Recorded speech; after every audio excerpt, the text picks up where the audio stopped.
every company or organization trying to bring forward their commitment to upholding environmental integrity, social concerns, which deals with how they handle the employees and the communities that they work with, and also the governance aspect, which looks at composition of board of governors and also different policies in place in relations to uh, anti-bribery and anti-corruption, money laundering, data security, among others. But most importantly, when we look at some of these issues, everything tries to look at ESG, which has those three pillars. The E standing for environment, S for social, and the G is for governance. And all these things are being done to ensure that we put sustainability at the forefront of our investments, at the forefront of our businesses, at the forefront of our organization operations, and also the kind of work we do, but we put sustainability at the forefront. While we're doing business, we should take good care of the environment. We should take good care of the employees, ensuring that all employees have written contracts and signed, ensuring that the working conditions of the employees are all according to international or national standards, ensuring that employees are entitled to take leave and they are taking their leave, and ensuring all those other components that supports a good working environment for employees are in place. And also trying to look at aspects of gender equality and inclusion and social inclusion, and also looking at issues that deals with directly with communities and also the clients that the company organization works with. So that is basically what I'm doing right now, which is directly in line with sustainability initiatives and commitments that the region and the world are committed to achieving. So when I got this request to facilitate this session, I'm always eager. I'm always happy to share my knowledge with the different community members, different stakeholders, different people that we work with, because I don't believe in, because information shared is the best information. And once you share information and there's transformation, then that is a very big achievement for me as a person, because that's one thing that I'm committed to do. Pass information to the people, information that creates transformation. That's what I like doing. So when I got this information, the first thing I asked was that what are the categories of people that we are going to meet? Yeah. And what is the, like, among the participants, what is the lowest level of education, so that we can be able to tailor this particular meeting to meet the need of everyone, and we don't remain in some sort of like a classroom setting. So one thing that I like doing so much is to make it much more interactive and also much more of an awareness creation and knowledge sharing, rather than let me say educating people. So I believe we are all aware of some of these issues, and we have at a certain level we have interacted at different capacities with some of these issues, particularly on environmental sustainability and climate actions. So that was the reason as I was asking, so that we can get from which angle we are going to approach this discussion of ours today. So one thing that we should know is that I will dwell so much on local issues, so that we try to understand the perspective of climate justice from a very local perspective. And also, I would like to acknowledge the fact that this is a very good initiative taken by Mentor, and we shall try to utilize the 1 hour given to us effectively, which I believe now we have less than 30, less than 40 minutes. So with that said, allow me introduce the topic, and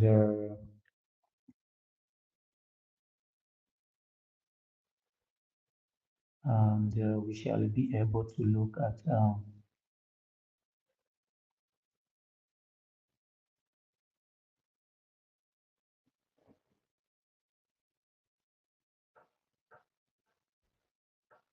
we shall be able to look at a few issues.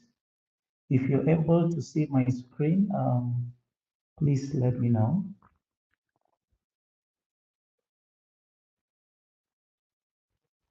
Are we able to see the presentation?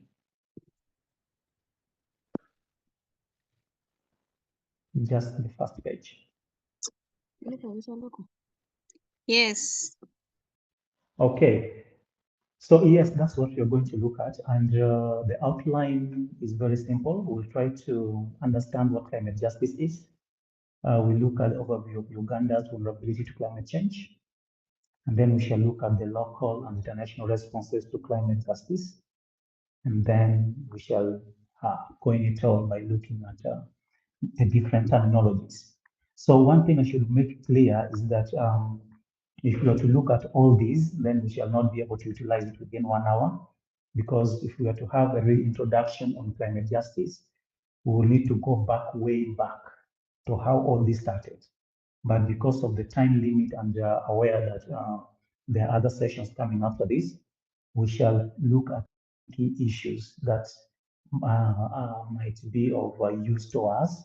And then when, like Sharon said, there will be series of engagements uh, uh, during the year. So when time comes, we can still propose what we need to understand, and then we leave it to Mempo to organize some of these issues. Like I had one participant mention something about carbon credit and carbon financing, which is a very big topic that we may not be able to capture today. But given time and then resources, Mempo will be able to organize them. We shall share more about carbon credit and other issues into details.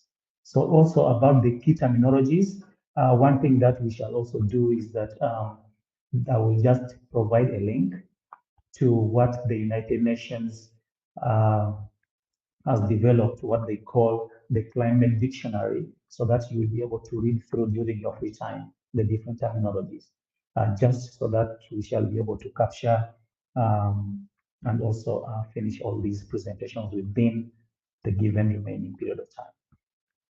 So one thing that we should know about climate justice, the term itself is trying to look at climate change as an ethical or political issue rather than purely environmental, and tries to highlight that effects of climate change are disproportionately experienced by those least responsible for it, like coming in the sense that the people that are going to or are experiencing the effects or the impacts of climate change are actually those most vulnerable communities and countries that are actually contributing least to the emissions, especially in the greenhouse gases that result into that are responsible for climate change. So such countries or such regions, especially for us in Africa, or let's say, for example, Uganda, where we contribute the least, but we are less prepared, and also we do not have enough capacity to face the effects of climate change. So the essence of climate justice, or the principle, is that it has to advocate for a fair treatment and meaningful involvement of all people in climate actions, ensuring that marginalized and vulnerable communities aren't left behind in aspects of decision-making processes, in aspects of compensation, and also in aspects of information sharing, sensitization, that strengthen their capacity to adapt and live with the effects of climate change within their different communities, and also with other components of the environment in a way that does not interfere with integrity. So the whole issue is looking at equitable solutions for everyone that is affected. And so why is it so important for us to understand climate justice?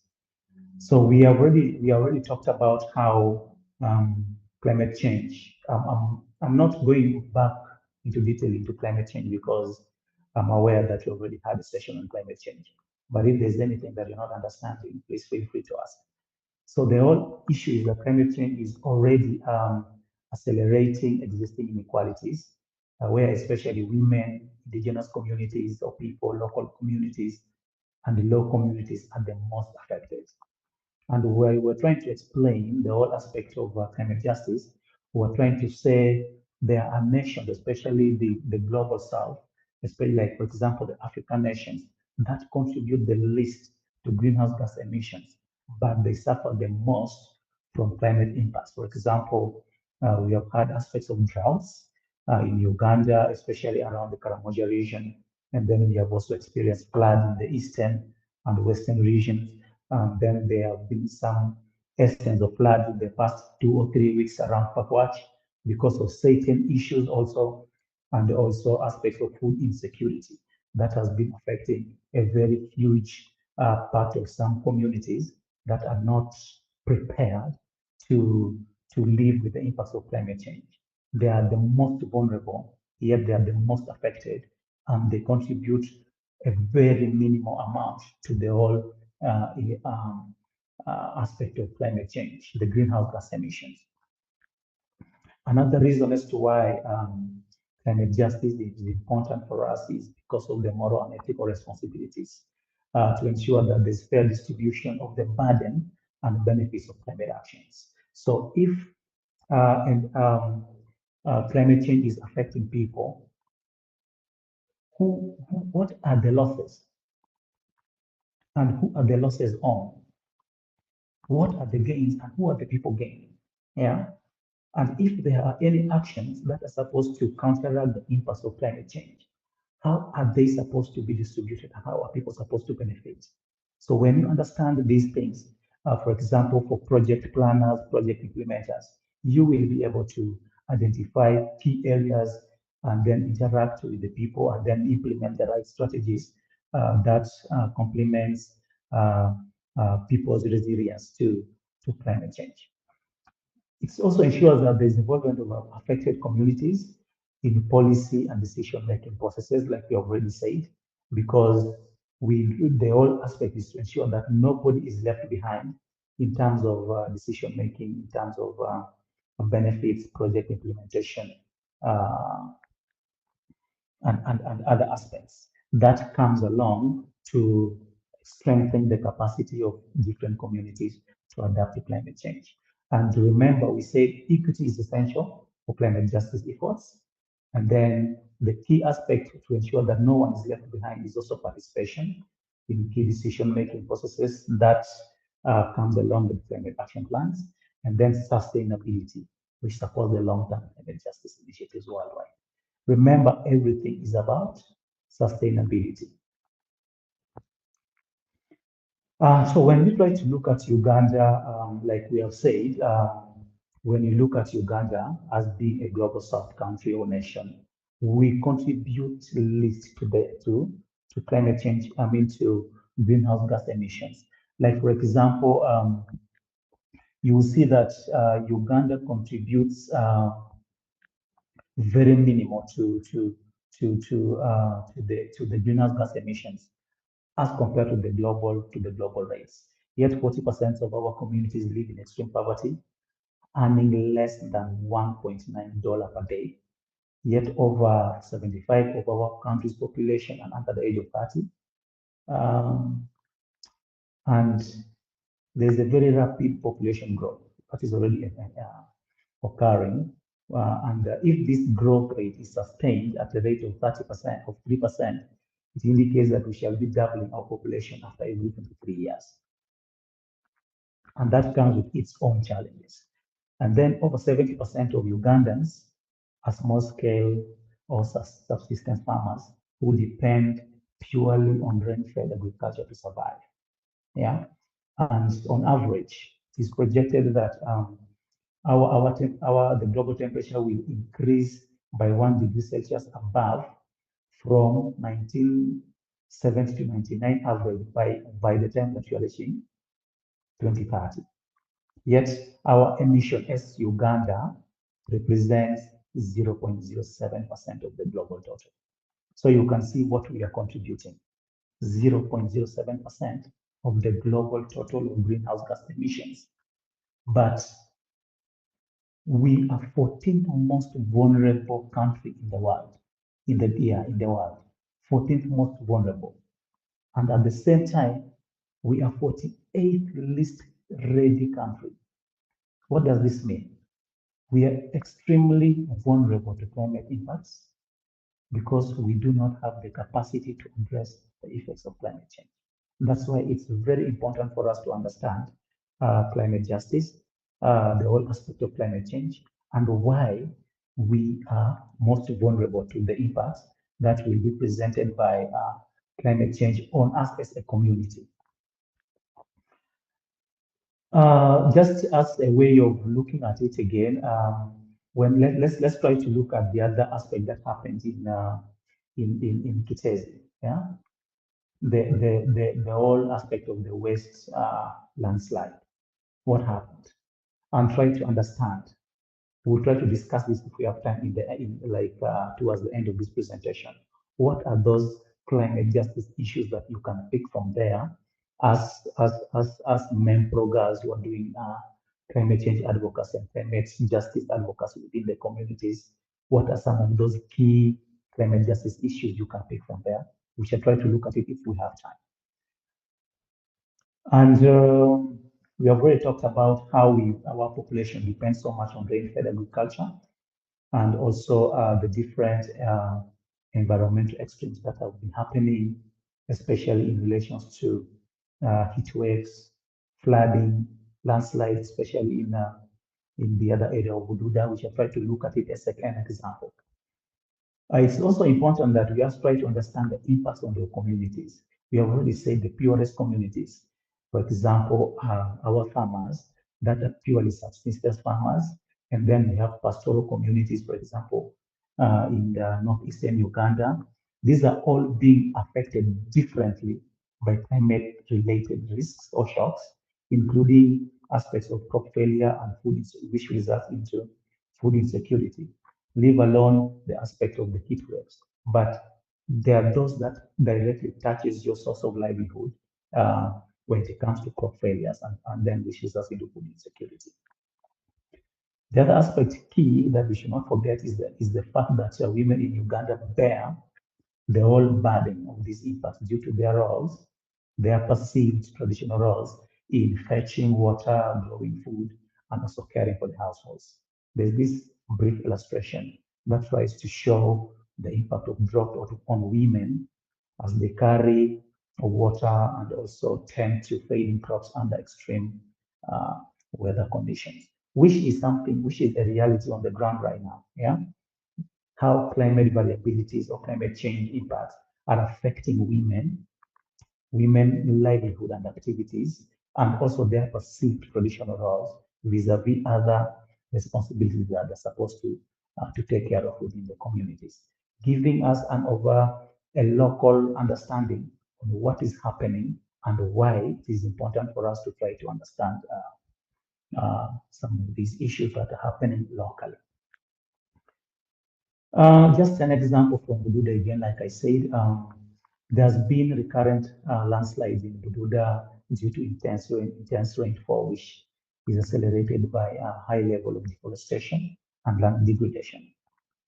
So if you look carefully at the Bududa incidents and then try to identify key climate justice issue from it, you realize that communities in Bududa are often displaced with little government support, which highlights the lack of preparedness and slow response to climate disasters within the country. And that's where we come in as advocates for climate justice. And then many victims of these landslides always face difficulties in accessing resources for relocation. The government is saying people should move. The question is, go where? Move to where? Yeah. What resources do we have to enable us to move? Yeah. So these resources for relocation, and then once relocated, to make us start a living from this other side where we have been relocated to. The resources are not there, which leaves people with no other hope but to remain within their own localities and face the dire consequences that always comes with the landslides in Bududa. So you keep asking yourself, why is it that people are not moving when these things almost happens after every year or after every 2 years? What is the challenge what is preventing them from moving? So when you look at all that, you see, as a country, even though we have that entire ministry, we are never disaster ready, we are never disaster prepared, which limits our capacity to relocate and rehabilitate once we move away from our own places where we stay, where we are used to, where we have friends, where we have land that we can cultivate, where we have our source of livelihood. It becomes hard. So that reflects the inequalities that exist within disaster management in the country and also among the communities themselves. So what justice actions can we take then? Um, as climate justice advocates, as young women, as young girls, we advocate for policies that prioritize the protection of vulnerable communities, the settlement program, and also sustainable land management practices to prevent future landslides rather than making it a political issue. Yeah, because like when you move to some of these places and then you say people are supposed to be relocated, and then there is a section of the same people who will come and tell you once you are located, the government has interest in your land, they will grab your land for this particular issue, or they want to relocate you because they have seen their resources on your land and they don't want you to benefit. So we have to look at it at the aspect of prioritizing human protection rather than politicizing everything that happens. Plus every other action like that we can look at as action points, which may not happen today, but we can have a separate session to identify key climate justice issues for advocacy. And for me, I like it when we approach it from the community level and then push it forward. Let we generate action points from the community level, which becomes our key advocacy issues as climate justice advocacy group or young girls. So in most cases, we look at landslides, which disrupts community agricultural practices and also informal jobs where many communities work and reduces their ability to earn a living, which pushes them further into poverty, which reflects our lack of readiness and preparedness to respond to climate-related disasters as a country and also as a country, as a community. So what are some of those key global responses towards climate justice? One, we talked about, we've heard about the Paris Agreement, which emphasizes on the common but differentiated responsibilities, where wealthier nations will take greater actions in climate mitigation and adaptation. And also, some of you who keeps updating and following the COP conferences, we during 2022, the COP27, one of the greatest outcomes of that COP27 was the fact that the countries agreed to create a fund especially to address loss and damage related to climate change aspects, particularly for vulnerable nations. What does this mean? This means that during COP27, these countries that contribute the highest amount of greenhouse gas emissions have agreed to set aside a fund that they call loss and damage fund to try to counteract the impacts of climate change that has been created because of their actions to countries that contribute least to the greenhouse gas emissions, for example, like Uganda. But this whole thing, if we are not careful, we shall reach a stage where it will be highly politicized, and just the way carbon credit was politicized. You keep wondering why are people not benefiting from carbon credit? But carbon credit reached a level where it was highly politicized that it failed to meet its intended benefit, targeting the local people. So the loss and damage fund is there, but how do we have gain access to it so that our affected communities can benefit? So this is something that we can discuss and we keep brainstorming on. if we have time. Locally in Uganda, yes, we have the climate change policy of 2015, which aims to guide our adaptations and mitigation efforts, but requires strong local implementation. I don't know how many of you have the knowledge of Uganda's national determined contribution, something we call NDCs.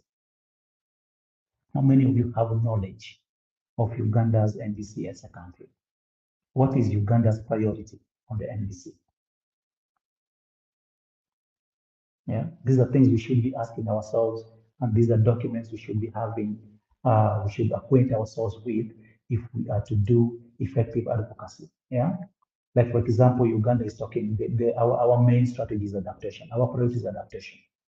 We are talking of adaptation, and then we're talking of planting more trees, yet at the same time, we are the same country giving the already established forests for sugarcane plantation. Where is our priority?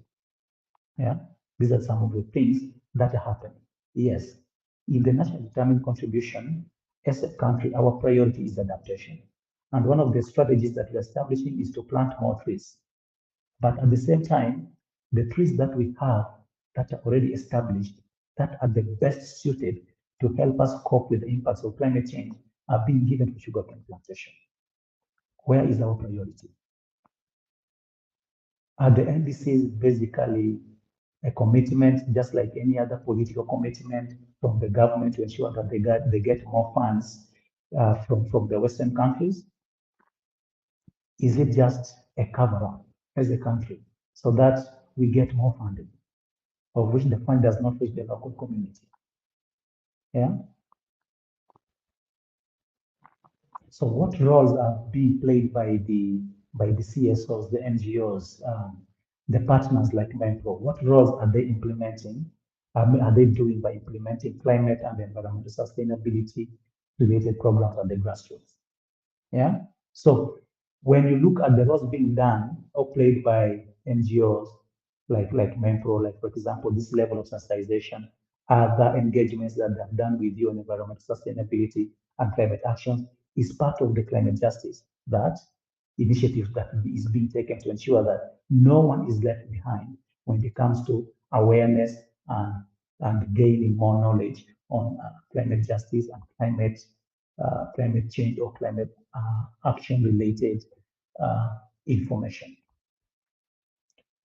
Is there any questions so far, or we finish them hand at once?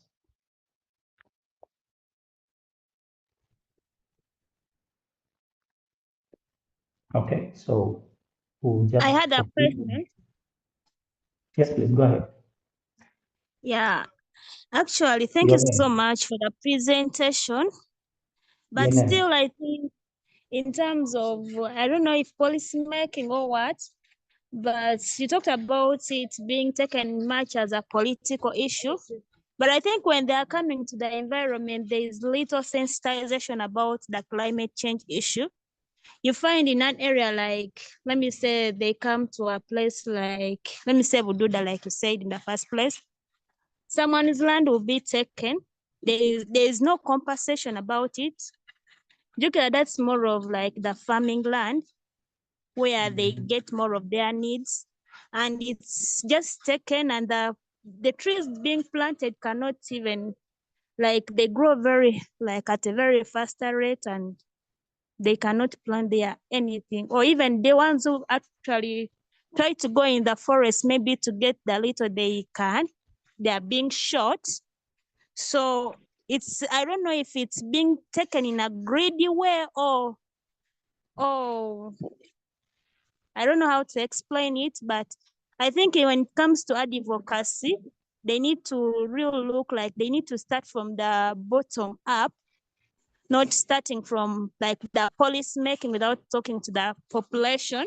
It's being taken by, the thing is being taken by individuals, but then there's nothing like little is done to the indigenous people who may be more affected. Can come as a way of advocating, but then it affects the population more. Then another thing I wanted to ask is, why is it mostly Africa? Like Africa should go green campaign why can't we also advocate for Europe to go green as well? Why is it mostly Africa? They come, plant trees, then the next thing is like they go and establish industries, which is not helping at all. So I think the campaign should be both ways. In case Africa is to plant trees, let them reduce on the carbon emissions. Yeah, that is it. I didn't get your name though. Called Watsembe Immaculate. Awesome. Okay, Immaculate. Thank you so much. Thank you so much for those questions and insights. Yes, when you look at some of the policies, Uganda, we have one of the best policies when it comes to any other aspect, including environmental management. But it's true, the whole aspects comes to selective implementation of these policies. And when you look at how policies are being implemented or legal actions are being taken against environmental injustices, the actions are always taken again against those who are most vulnerable.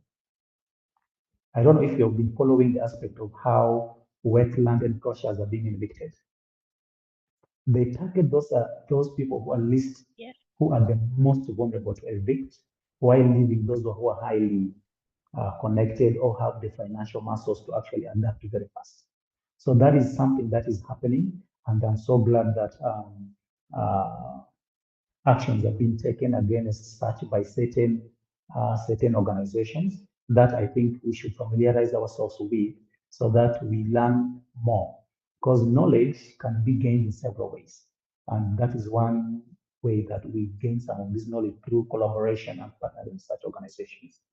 So when you look at the aspect of eviction and also lack of compensation that you said, we have laws that govern such actions from being taken. But the whole thing is that when something is supposed to take place within a community, I don't know whether you people have knowledge of what we call free, prior, and informed consent. Yeah, like let's say, for example, if there's interest on my land by government, a private entity, or any company, or anyone, the principles of free, prior, and informed consent states that we as the community and landowners, where this anticipated project or appeal is supposed to take place, should be made aware. We should be consulted, and our views are supposed to be taken into consideration in a way that does not portray intimidation and harassment. And we should have adequate information about this project. One, information on how much land this project will take, information on how people will be affected and what are some of those effects that will come on them, information clearly on the benefits that the community or the landowners will get, and information on who will come and do this activity or project, plus any other relevant information that the communities are supposed to be given. And once this information is given, the community members or the landowners are supposed to be given the liberty to decide whether they want this project or activity to take place within their community or not. And such a decision is supposed to be respected. Yeah. And I will still advise MEMPRO to partner with another organization called the Uganda Consortium on Corporate Accountabilities, so that we are given more knowledge on the principles of free, prior, and informed consent, and how we can relate climate justice, environmental justice with corporate accountability issues that exist within our communities, from projects being implemented within either by the government or by some of these multinational companies that exist. Some of you who are familiar with Pakwash district, I don't know if you've heard how the wildlife irrigation scheme has been delayed and why it has been delayed. And also, there are certain issues within the oil and gas industries that have been dragged so much because communities were not given actual information on what will take place and how much land will be required. Like, for example, the case of the wildlife irrigation scheme. When the district went to the community and the company, it's a project of the African Development Bank. When the district went to the community, they told the community, we need, how much land do they need? But what they told the community was that they need let's use the rough figure that they need 2,000 acres of land. 2,000 acres, yeah? And they told the community what will happen, the benefit they will get. But now, when the project was supposed to start, the whole idea, the whole language changed from 2,000 acres to 2,000 hectares. Let's understand the difference. Acres and hectares. So approximately, it means they were going to take 4,000 acres of land, not the 2,000 that earlier communicated, which brought a lot of issues. Some people were injured, some people were arrested, but at the end of the day, a whole lot of activities took place. We went to the community, had series of dialogue meetings, and actually called upon the African Development Bank to come on ground. Early this year, a statement was released plus the report, which I think if Mempro girls are there in Pakwach, you should interest yourself in reading that report. And if you need it, I'm glad to share it with you so that you understand some of these issues that we're talking about. More climate justice issues stem from environmental justice issues. And any climate justice issue is a social justice issue. Those three move hand in hand. Climate, environment, justice, social justice issues. They are closely interrelated that you cannot solve one without solving the other. So it's very true that in most cases, because now lack of compensation comes in a way that people do not know what they're supposed to do, which comes from lack of information and public participation that we should push for as climate justice advocates. And then the whole thing of why Africa go green, why not the whole period? I'll just give you an example. You see, for most ladies who are trying to lose weight, let me use this example. Yeah, you will start your weight loss program very well, and then during your journey, you are going to make this sweet-looking cake. You attend birthdays, weddings, and there's this cake that you cannot resist. And you say, let me eat this cake. After all, I will run and shed it off. Yeah. So the whole aspect of Africa Go Green is to ensure that we are now the most affected. Yeah, we are the most affected. And one way we can adapt so well is by going green, according to them. Because for them, they are so much advanced and they have the capacity to adapt. But when you look of late, the kind of flooding that is happening in the US and some few months ago in the Middle East, you will notice that we all need to go green. Yeah, we all need to go green. I've seen there's a session. I think they'll try to address it into details during that session. But in case you may need more of this, I'm always open. I've told Shafna I'm always open anytime you need information on climate actions and environmental sustainability. Always get in touch. So let's move forward and we conclude. How can we advocate for climate justice? One, we need to raise awareness, educate communities of their rights and the impacts of climate change. Remember, climate justice issue is a social justice issue. And we need to approach it from the human right perspective, the human right-based approach. We collaborate and work with other people, local governments, other NGOs, international bodies to push for policies that promote climate justice. Like I've already mentioned one. If Mempro can join this network on corporate accountabilities, the Uganda Consortium of Corporate Accountability, it's a network of NGOs that try to monitor what we are looking at as climate justice, but from the social justice perspective. What are some of those activities that are being done by corporate bodies that is directly impacting on human rights within different communities where they operate? We have aspects of waste management, waste released directly into environment and rivers where people derive their livelihood from. That is a corporate accountability issue. We have issues where communities are being beaten up, like you say, communities are being beaten up, then that's a corporate accountability issue. We have issues of fishing, overfishing, and then we find the aspect of now these guys, the beach management unit, and the marine guys are beating and arresting people with their nets without prior information. That's a corporate accountability issue. We have issues of people not being compensated when roads are being constructed, people's gardens are being destroyed by these Chinese companies or any other company, and also including the government. That's a corporate accountability issue that we document, then we follow up. And then we need to empower ourselves as communities in different ways. We have less than, hey, we already gone overboard by 5 minutes. So we have different issues that are affecting communities. And if we don't empower them based on their rights and also include them into decision-making processes, especially when we're discussing issues that affect their sources of livelihood and also existence, and then we are doing a disservice to our community. So we can do all this by empowering. We first empower ourselves as advocates, and then we go and empower the community with the right information. The right information.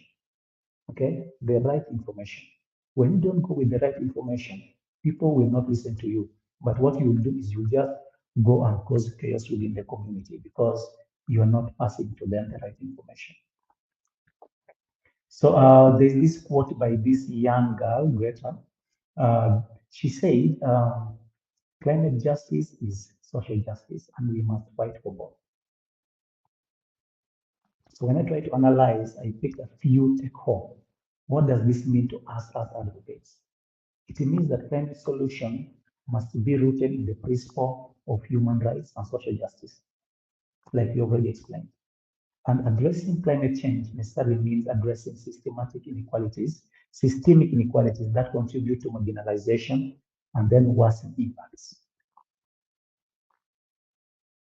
The issue of people being sidelined when it comes to information sharing, the issue when we're dealing with the issues of land degradation, land pollution, and then you sideline women because you think they may not give you the right ideas, but you're forgetting that the women they interact directly with the land in most cases compared to any other gender group.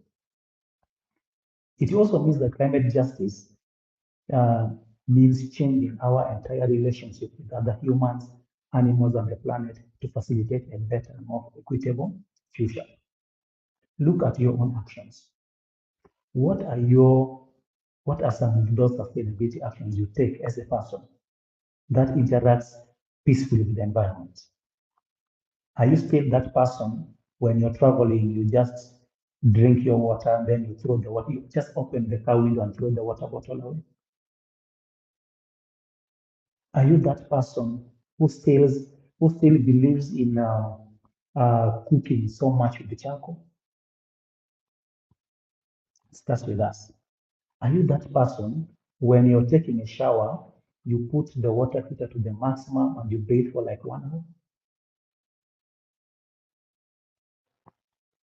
Are you that person who serves a lot of food that you cannot finish and you end up throwing the food away or wasting food? So these are some of the things that we need to look at critically when we're talking about climate justice, which is a social justice issue. And when, remember I said, when you're addressing one, you cannot address one. When you're addressing climate justice issue, you make sure you're also addressing environmental justice, you're addressing climate justice, and you'll be addressing social justice. There's a very narrow gap between them. And you actually may not even know that you're addressing all of them at the same time. Because climate justice is not standalone. It interacts with other components of the environment to make it what we call a climate justice. Okay? So when you look at that link, it will take you straight away to what I told you earlier on, the climate dictionary, which is so detailed into defining for you some of these. Can you see my screen? The climate dictionary, can you see that? Yes.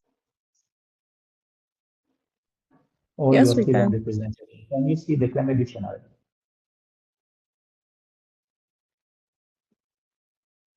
Yes, it's Okay, clean. so yes, so it is so detailed that it will give you understanding of the different terminologies in climate change and climate actions that you will need for your advocacy.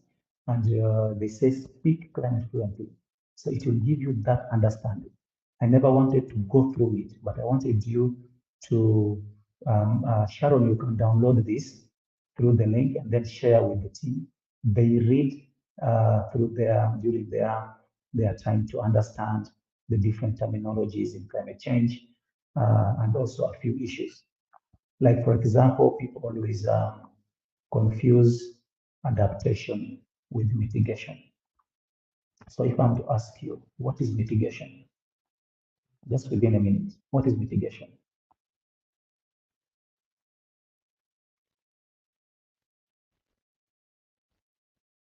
And what is adaptation? Hello. Yes, please. To me, I think mitigation is trying to reduce on the effects of climate justice. Then adaptation is trying to bring in new ways or trying to bring in new inventions. According to me, that's how I understand it. Thank you. Okay. That's a nice one. I also have a trial. Okay. Please go ahead. Yeah.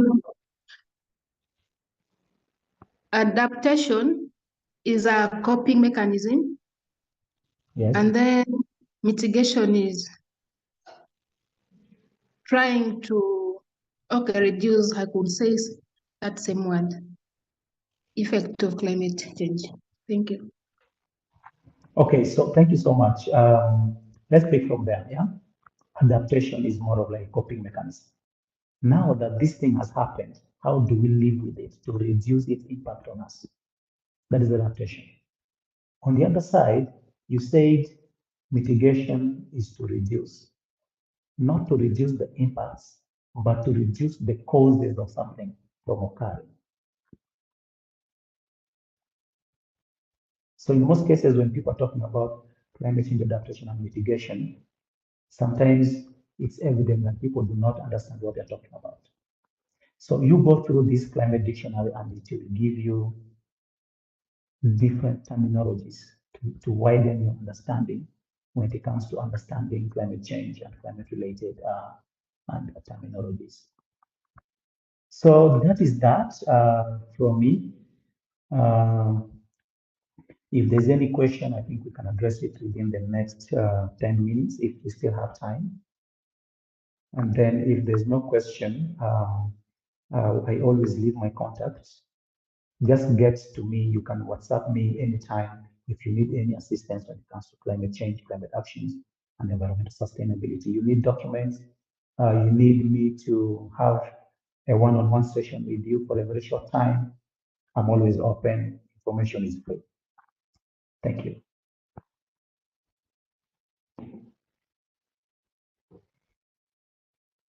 Thank you very much, Krishna.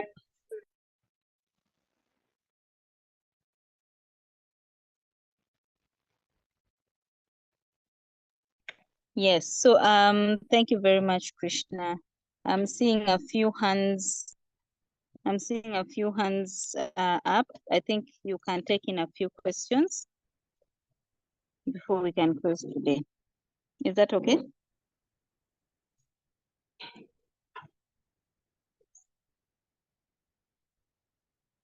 Hello, Krishna, are you there? Yes, I'm here. Okay, so we have Fiona Tumhaise with the hand up. Fiona, please, you can go on and give your submission. Hello, good evening, good afternoon or good evening, everyone. So when you say that, are you that person who still wants to use charcoal?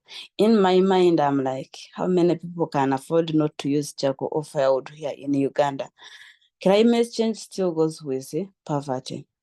And in most cases, when you are walking around in here in Kampala, I find that women are walking with polythene bags to buy charcoal of 1,000, and that's what they can afford, because few people use gas, and those are some people who have a little bit of money. When you go to villages, people use firewood. So I don't know how we can go about that. But and also charcoal. Charcoal, yes, it distracts the environment. They cut off all the trees. But still, how can we go about this to find out that maybe people can use modern way of cooking? Like when you find that here in Uganda, even when they are using charcoal stoves, they use something, I'm forgetting, they get it out of dust. But when I found it at Centenary Bank, it was 200,000. And you can imagine who will afford that 200,000 to buy that stove that uses crickets, not charcoal. And who is that person who will use gas and stops using what? Charcoal. Surely, like, we are poor. Yeah, we are poor. The economy is stressing everyone. When you go to villages, people use their charcoal. Now, like maybe in the village, you can tell them to plant more trees and they can use only dry wood. But now here in town, someone has nothing to eat and has gotten only 1,000 to boil her porridge. Some things are very hard for us here in Uganda.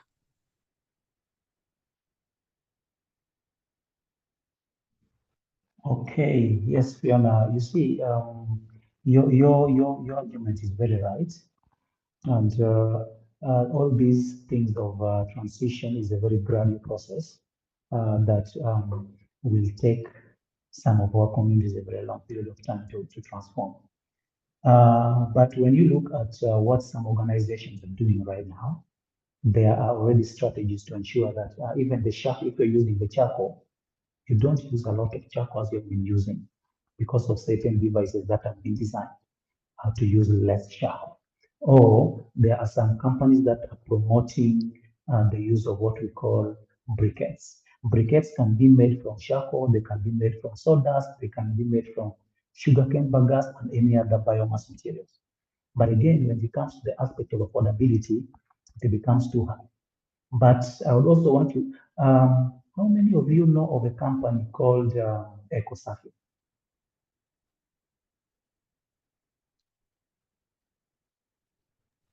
I have heard about it. I actually ordered their stuff, but they did not deliver. The woman kept on postponing until we gave up. Did you register with them? Yes, we registered. She said that we registered a group of 6 people. Yes. Yeah, we registered, but they did not get back as they told us to pay 60,000 and we get briquettes. Then the stuff was for free, but up to now, she has never gotten back to us. 60,000, that is on a high end. Okay, so what I know is that, anyway, you let me know. I have their contacts, their regional contacts, including the one in Uganda. What I know is that EcoSafi is one of such companies that have come to ensure that people adapt so well to the impacts of climate change and then limit the use of charcoal and firewood. How do they do this? Now, someone talked about carbon financing, carbon credits, carbon trade. Now, EcoSafi has certified stoves that are benefiting from what we call carbon credits. Now, the reason as to why they're telling you that they're giving you the stove for free is because the cost of the stove is being covered under the carbon credit financing arrangement. That's why, because when you to buy that stove costs more than 300,000 Ugandan shillings. But because of EcoSafi is certified and registered carbon credits beneficiary, the entire cost of the stove is being covered under the carbon financing arrangement. And what they sell to you are the pellets that are made from sugarcane bagasse. And a sack of 30 kgs goes for around 45,000 Ugandan shillings. So what they need you to do is to keep buying the pellets. You register, they come and train you how to use the stove and where to get the pellets, but they will give you the stove for free, but you keep buying the pellets.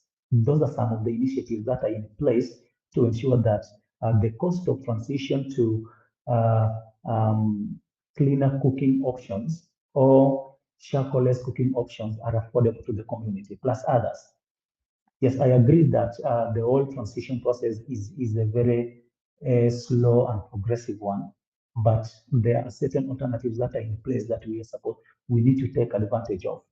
So if that is what is happening, let me know. I can share contacts, or I can even call them. You share with me the name of the group, then we can. That is also now part of our advocacy. You make people pay, but you're not delivering service. Yeah.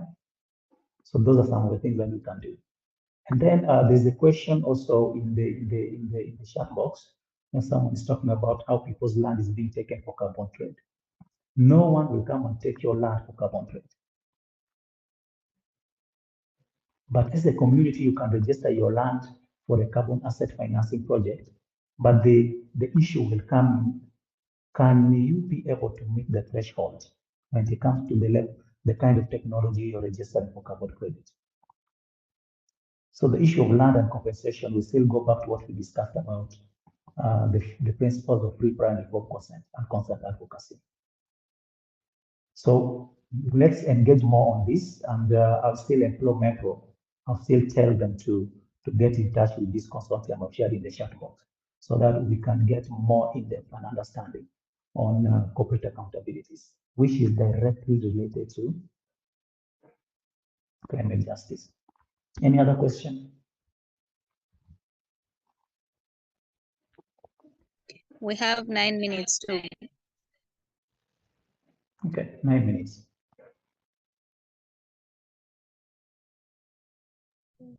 Nine minutes to go. So if we have questions, please let's throw it in.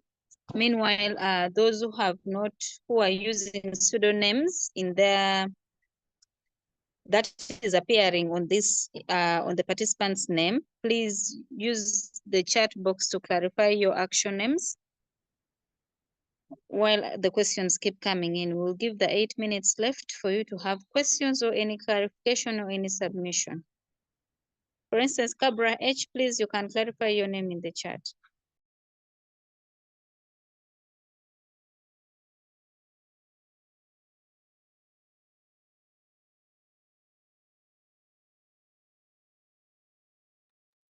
Sharon, I have a wanted question.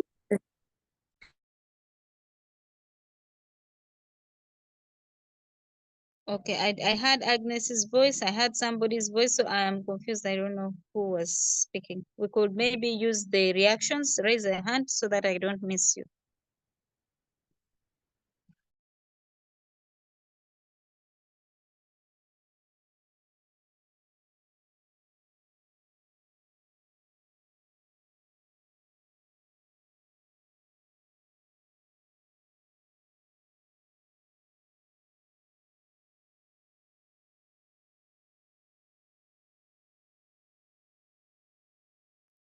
Yes, Jen. So my question is simple. I come from a district where charcoal burning is a very crucial business. But now recently, government, I believe I'm safe here. Some government officials have come up to take it up as their own business. They have put restrictions on like the normal citizens. Okay, I can say like the community people, not to do that transportation, not to earn in money. They used to earn in. So now my worry is if government officials comes in to start such a business and they are hindering the owners of the areas to benefit from it, they are using their power to earn from the business. Do you think we shall achieve what we are targeting? Or because in most cases when government officials comes in, they use power and everything goes down, meaning the charcoal burning will continue to go on as the top people are benefiting from it. So what by the way, it is also in agriculture, like some companies are coming up owned by some specific people carrying out businesses and limiting the community people, limiting the low income earners with the use of their power. So I'm requesting maybe Mr. Krishna to talk about it if you have identified that issue. It is there, most especially in Nakasongola district business. So how shall we go about that in most cases? So that is my worry. Okay, this is a very interesting one. And I remember one time we were in Gulu and the district chairman and some other district leaders, including an MP, were talking about charcoal burning, how they're going to arrest people and imprison them and so forth. But there was a gentleman who wanted to talk and no one wanted to pick him up. So he decided to force himself to talk.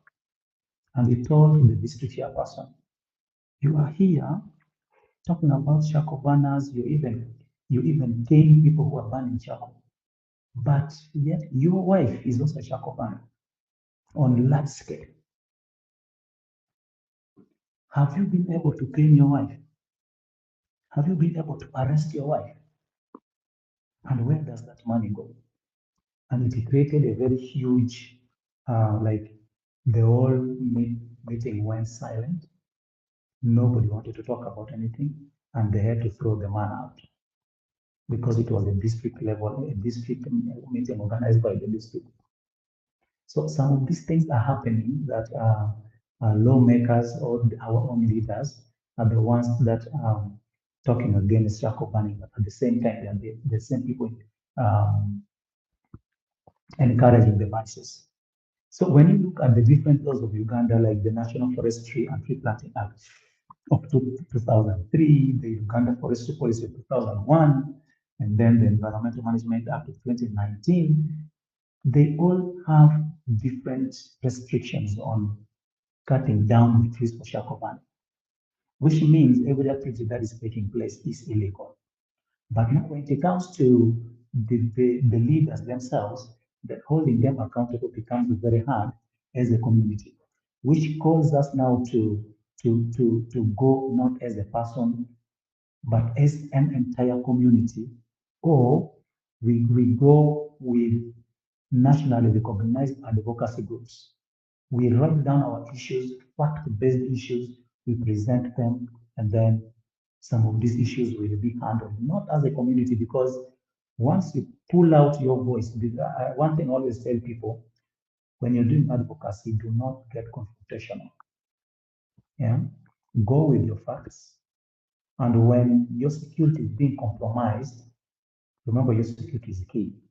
Then camouflage as a national or as an advocacy group, where it will be very hard to put the blame on one person. And I will still emphasize, let's partner. Yeah, members should introduce us and partner with people who are doing constructive advocacy. Like for example, the other one I mentioned. These are issues that they deal with, and they have regional representations. If you're in West Nile, they have Rice West Nile. If you're in Bunyoro, they have Lakwado. There's an organization called Lakwado. And then there's another one called Gurudo. If you're in Fort Poto, they have, what's the name of that radio station? There's that radio station in Fort Poto.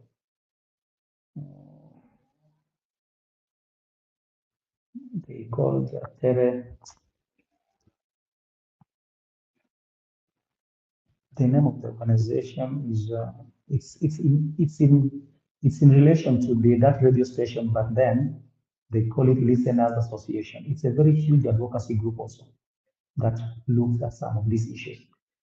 So if you go to Eastern Uganda, you have organizations like Karamoja Development Forum, and then there's another one in Teso, I've forgotten the name.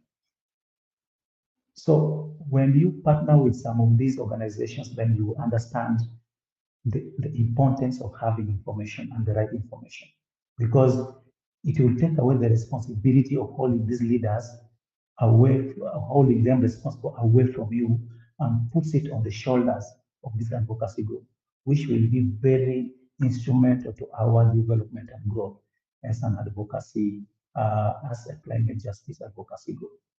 Thank you. I think we have run out of time. So I will conclude by saying that if you have any information need on climate justice, environmental justice, climate change and social inclusion, climate change and gender, please get in touch with Sharon. You list your areas that you need support in, and then I will be able to provide you with that, with support post this session that we have had today. Thank you so much.